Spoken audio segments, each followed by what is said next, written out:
Deuxième partie.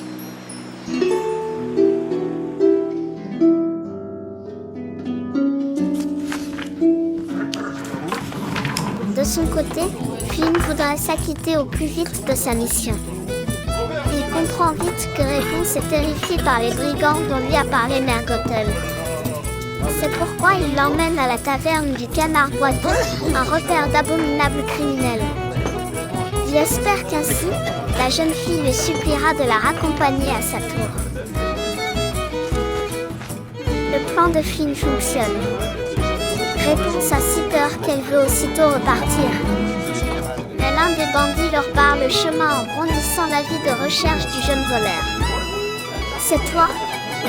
interroge-t-il d'un ton menaçant. « Va chercher les gardes. » Ajoute un autre. « Attendez !» intervient un troisième.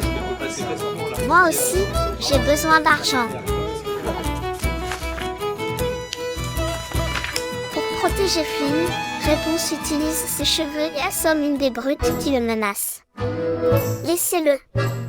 s'écrie-t-elle. « Cet homme doit m'emmener voir les lanternes, cette fête dont j'ai rêvé toute ma vie. Faites preuve d'humanité. » Interpellés par Réponse, les bandits en oublient Flynn et lui confient à leur tour leurs rêves les plus secrets. Pendant ce temps, Mère Gothel a retrouvé Réponse. En espionnant par la fenêtre de la taverne, elle enrage en voyant que la jeune fille se débrouille très bien sans elle. Mais elle n'a pas le temps d'intervenir. Les gardes font irruption pour capturer Flynn. Heureusement, l'aubergiste lui montre un passage secret qui lui permet de s'enfuir avec Réponse.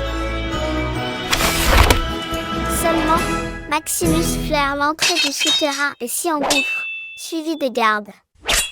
Ils ont déjà arrêté les Stabbington, qui profitent de la panique générale pour s'échapper. Eux aussi veulent mettre la main sur Flynn. Finalement, c'est Maximus qui piège le jeune homme au bord d'un précipice que Réponse a franchi grâce à ses cheveux. Elle lance sa chevelure à Flynn. Mais au lieu de la rejoindre, il tombe au fond du ravin. Pour le rattraper, Maximus casse le pilier d'un barrage pour faire un pont, ce qui provoque une fuite. Réponse, elle, retrouve Flynn en contrebas, où les frères Stabbington les prennent à leur tour en chasse. C'est alors que le barrage cède et l'eau se déverse. Flynn et Réponse se réfugient dans une grotte où ils sont pris au piège. Il fait noir et l'eau monte dangereusement. Tout est ma faute, Flynn. Sanglote Réponse. Mon vrai nom, c'est Eugène, lui avoue-t-il doucement. Moi, j'ai des cheveux magiques qui s'illuminent quand je chante, lui confie Réponse. Voilà la solution. Les cheveux de Réponse les aident à trouver la sortie de la grotte. Il s'échoue sur la berge, elle est libre. Pascal a bien cru que sa dernière heure était venue. Quant à Flynn, il est tellement stupéfait qu'il oublie qu'il s'est blessé à la main. Tes cheveux s'illuminent. Je n'en reviens pas. Eugène, ils ne font pas que cela. À la sortie du souterrain, Mère Gothel attend Réponse.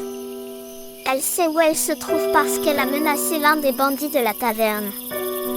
Mais ce sont les Stabbington qui surgissent devant elle. Comme ils veulent se venger de Flynn, elle les engage. Aidez-moi à le faire arrêter et je vous promets un trésor plus grand que la couronne. Après avoir fait du feu, Réponse prend la main blessée de Flynn.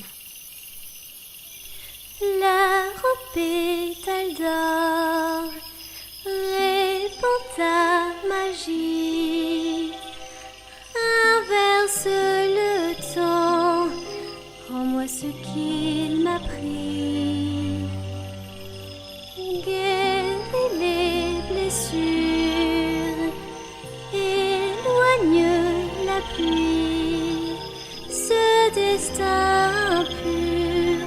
Rends-moi ce qu'il m'a pris, ce qui m'a